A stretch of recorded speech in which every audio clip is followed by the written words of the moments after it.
Nicolas Antonio, vous êtes consultant expert en images de marque pour entreprise. Oui. Vous êtes aussi un spécialiste un petit peu du positionnement sur LinkedIn, donc ce fameux réseau social professionnel. Pourquoi aujourd'hui, en 2012 et dans l'avenir, être présent sur LinkedIn est absolument stratégique, comme à la limite, hier on pouvait dire être présent sur une foire commerciale était stratégique, et l'est sans doute toujours. En réalité, LinkedIn présente 3 caractéristiques qui sont intéressantes. Il existe depuis 2003 en premier lieu, ce qui veut dire que la base d'utilisateurs qui est constituée 150 millions d'utilisateurs dans le monde, en francophonie 6 millions, 5 millions au Canada, 3 en France et 1 million en Belgique. Ce qui veut dire qu'il y a du monde en premier lieu et les dirigeants du top 500 du magazine Fortune sont tous dessus. Ce qui veut dire qu'on a la possibilité, premier élément de stratégie, il y a du monde, donc on a la possibilité de construire son réseau grâce à LinkedIn et on a la possibilité d'accéder à des personnes qui seraient difficiles à joindre en direct par d'autres canaux. On connaît le barrage de la secrétaire, on connaît la difficulté du courrier traditionnel, etc. LinkedIn permet de répondre à ça. Deuxième stratégie intéressante à déployer avec LinkedIn, c'est le développement de notoriété, le fait de pouvoir devenir une référence en créant de l'attractivité sur son évolution de carrière, les statuts qu'on peut partager, les relations avec qui on développe des contacts et l'interaction qu'on développe dans des groupes. Et dernière stratégie, la troisième, c'est le recrutement de collaborateurs, puisque LinkedIn est un outil qui est de plus en plus utilisé en entreprise pour trouver des candidats ou dans l'autre sens pour postuler. On a l'impression malgré tout qu'une majorité d'entreprises et de PME n'utilisent pas LinkedIn, que ce soit pour se positionner personnel ou bien positionner l'entreprise. À quel point aujourd'hui c'est quelque chose qui les handicape, peut-on dire, ou pas? Je pense que dans une stratégie de présence web, un réseau social comme LinkedIn est facile. Dans le sens où on n'est pas soumis à une sorte de controverse comme on a sur Facebook en disant ça mêle du privé, du professionnel, on ne sait pas très bien comment ça fonctionne. LinkedIn est exclusivement concentré sur les aspects professionnels des choses.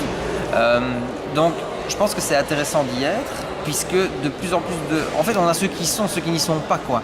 Ceux qui n'y sont pas généralement on ne voit pas spécialement l'intérêt, mais une fois qu'on a compris le fonctionnement du réseau, de ce réseau social et la possibilité d'accéder à des personnes par l'intermédiaire d'autres, on capte que finalement c'est un outil qui informatise le bouche à oreille avec toute la puissance de calcul, de prédiction et aussi de consignation de l'information que l'informatique permet.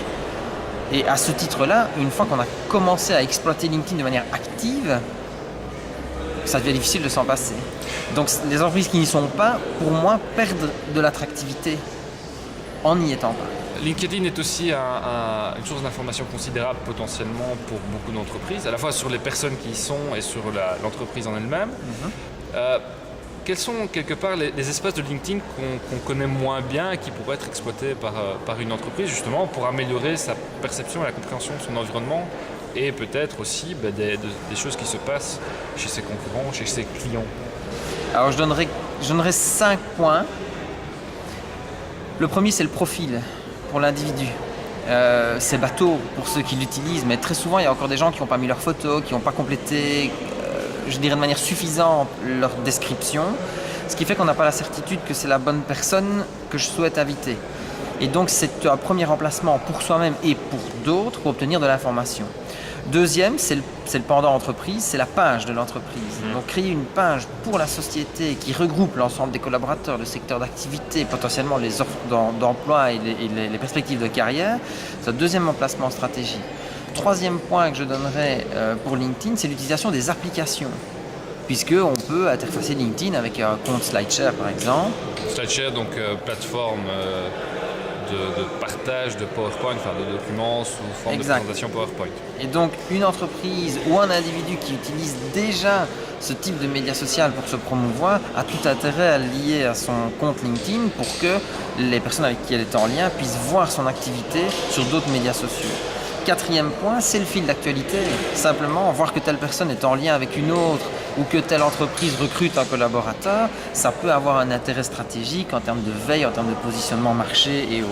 Et le dernier point, qu'on connaît moins ou qui n'est pas toujours exploité de manière très stratégique, c'est l'utilisation des groupes de discussion pour aller démontrer son expertise et accroître son aura par les prises de position qu'on peut avoir en ligne, en sachant que, en postulant qu'on ne va pas raconter de conneries, c'est écrit, ce qui veut dire que les gens du groupe vont pouvoir le voir et ça va rester dans le temps et d'autres personnes vont pouvoir vérifier et avoir connaissance de ce degré d'expertise. Ça veut dire, est-ce qu'il vaut mieux créer soi-même son groupe ou bien entrer et devenir membre de groupes de tiers? Ça dépend de la stratégie. On peut, me semble-t-il, si on est une entreprise, se dire je vais créer des groupes de discussion, que ce soit des groupes ouverts ou des groupes fermés, puisque ça, dans la stratégie LinkedIn, souvent les gens disent oui, mais enfin, j'ai pas envie de dévoiler ma plus-value à tout le monde. Vous pouvez créer un groupe fermé, tout à fait. Ou vous ne parlez qu'avec un cercle restreint de personnes, pourquoi pas.